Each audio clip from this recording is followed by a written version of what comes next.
Welcome back. You're watching Morning Live. Thank you for choosing to stay with us. Now, the legendary Blacks Only comedy show hosted by the hilarious, he is very funny, David Cow, is back on the social itinerary. The event is in its 11th year, and each time the show gets bigger and better, thanks to award-winning comedians such as Kagiso Lediga, Tats Nkonzo, Tol Ass Mo, Loyiso Madinga, and now Joey Rasdien, featured for the pleasure and entertainment of audiences at the Empress Palace on the 28th of February. I'm now joined by the founder, the brain behind Blacks Only, the man who put it together in his kitchen, David Cow. How are you doing? It's practice. Is that a fair assessment? How 11 years down the line, David? I mean, it's become probably the premier comedy event in the country to go to. Now, don't take your glasses off. It was stylish. You know, this leave it on. Leave it today, on. I'm AKA, I'm KO.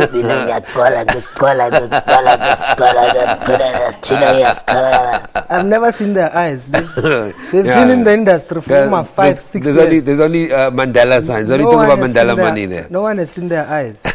Congratulate me. We're never going to talk about this comedy show if you don't quiet down. So there are 11 years. 11 years.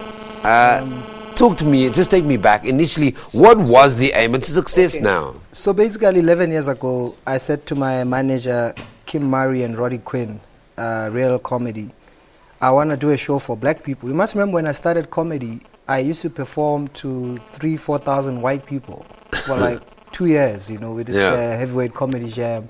I was the only black.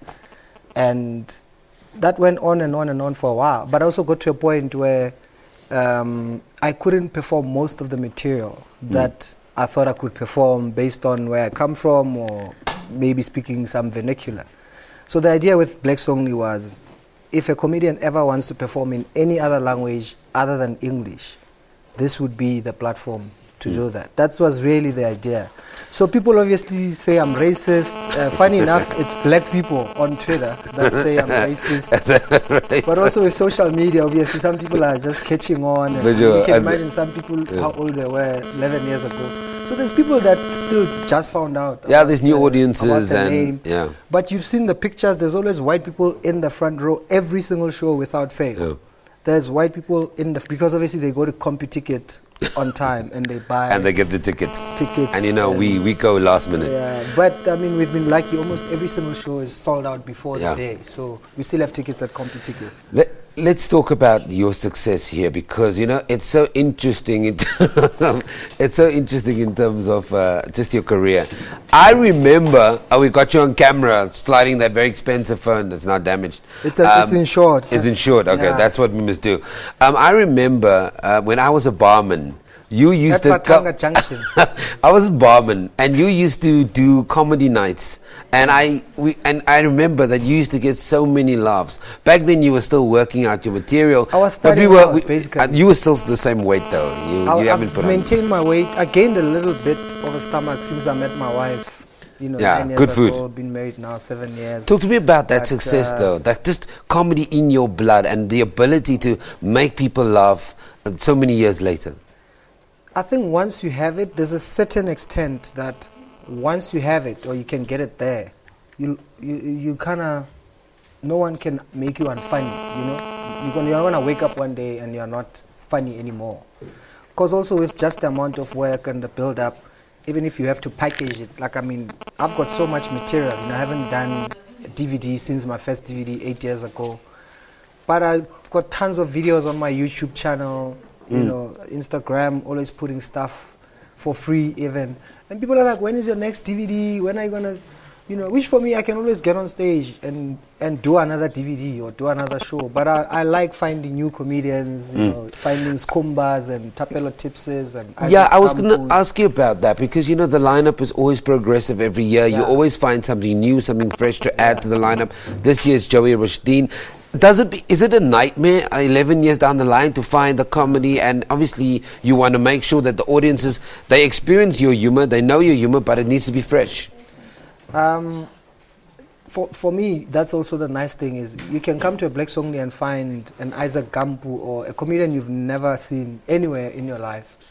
and sometimes walk away with a standing ovation, you know. And obviously, I bring on the guys that have been there for years. I started comedy with Kagiso. It's like 17 years ago. We met 19 years ago. Joey Rasdien, we met when we were working on the Fat Joe show. He used to sell us insurance and life policies and medical aid. This is a true story. No, that's how I met Joey Rasdien. Yeah. And, you know, so we've come so far. You know, I mean, we've done Blitz Patrolling now, and we've got kids, we're married. Yeah. So it's been a long time, and we've grown a lot. So there's always something to talk about. There's always something new. Definitely State of the Jokes address at this coming Blacks Only. We've got a red carpet. We're going to give away a best dressed prize. We're going to give away least dressed prize, because you've seen red carpets nowadays, you know. People dress as little as possible. And hopefully no one is going to interrupt my show when I open the show. I'm hoping. Yeah, but you might have... there may be some interruptions from what I picked up before we jammed the mics in the venue. I picked up there may be a few interruptions happening. Talk to me quickly about the details, because there are people sitting at home and going, you said there's a couple of more tickets available. Tickets at CompuTicket from 186 rand, but 10 years ago they were 60 rand. So people must understand, I need petrol to come here. You know, this place is far. So from 180 rand you get tickets at CompuTicket. Yeah. First come, first serve. People call me and say, can you just keep tickets for me? I'll give you the money. I just want the just go to CompuTicket. Put in your phone, computicket.co.za. Or call them. Okay. And tickets are there. You've charted all our lineups is there.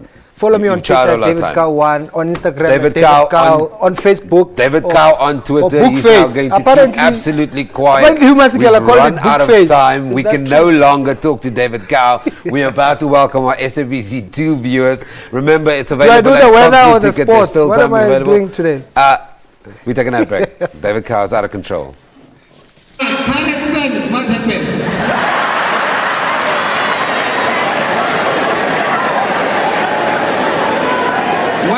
Whose fault is it? Sorry? You do realize you were busy substituting Kaiser Chiefs players instead of building your own team. I don't know why a brand like Black Label Cup will want the players, the spectators, the fans to put together a team. And how you put together a team, you have to buy Black Label.